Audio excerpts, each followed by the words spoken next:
అనుమానం పెనుభూతమైంది. కట్టుకున్న భార్యను అతి కిరాతకంగా గొంతు కోసి చంపేసిన సంఘటన నెల్లూరు జిల్లా సైదాపురం మండలం గంగదేవిపల్లిలో మంగళవారం చోటు చేసుకుంది. గంగదేవిపల్లికి చెందిన మహేంద్ర, లావణ్య భార్యాభర్తలు.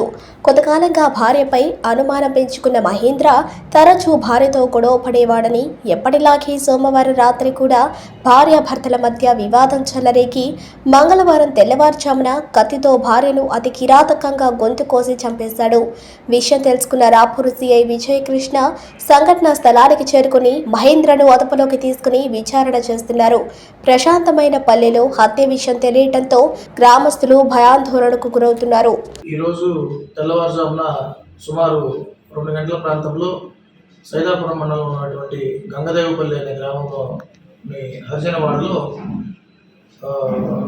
చింతపూడి మహేంద్ర అనే అతను తన భార్య అయినటువంటి చింతపూడి లావణ్యని పీక కోసి చంపేసినట్లుగా మాకు సమాచారం వచ్చింది. సమాచారం వచ్చిన వెంటనే మేము గంగదేవిపల్లి హరిజనవాడకు వెళ్ళడం జరిగింది. అక్కడ మేము చూసిన దాంట్లో చనిపోయి లావణ్య అనే వివాహిత చనిపోయి ఉన్నట్లు గుర్తించినాము.